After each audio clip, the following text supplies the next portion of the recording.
ഉണ്ടാക്കാൻ പോകുന്നത് ഒരു ബോൺലെസ് ചിക്കൻ വെച്ചിട്ടുള്ള ഒരു കറിയാണ്. ഞാൻ എപ്പോഴത്തെയും പോലെ തന്നെ അതേ മാളസിന് മുന്നേ കഴിച്ചിട്ടുള്ളതാണ്. അപ്പം എപ്പോഴത്തെയും പോലെ തന്നെ ഇൻസ്റ്റഗ്രാമിൽ വീഡിയോ കണ്ടിട്ടാണ് ഞാൻ ട്രൈ ചെയ്യുന്നത്.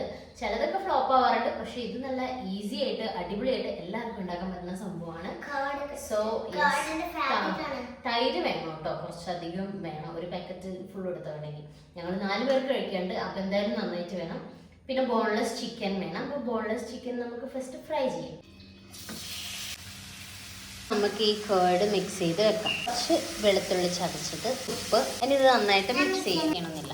ഈ ചിക്കനിൽ കുറച്ച് വെല്ലുള്ളി മല്ലിച്ചപ്പൊക്കെ ഇട്ട് നന്നായിട്ട് മിക്സ് ചെയ്ത് വെക്കാം. ഓയിലോ നെയ്യോ എന്തിലെങ്കിലും കുറച്ച് റോസ്റ്റ് ചെയ്ത് മസാല ഒഴിച്ച് കൊടുക്കാം.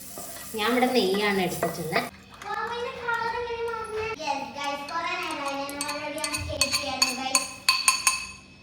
കുറച്ചുകൂടെ മല്ലിച്ചപ്പിട്ട് കൊടുക്കാം.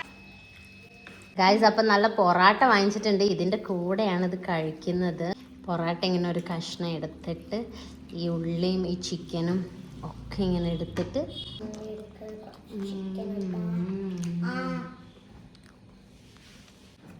വെറൈറ്റീസ് ആണ്. എന്തായാലും ഇഷ്ടപ്പെടും. കഴിക്കും. 100% ഇഷ്ടപ്പെടും.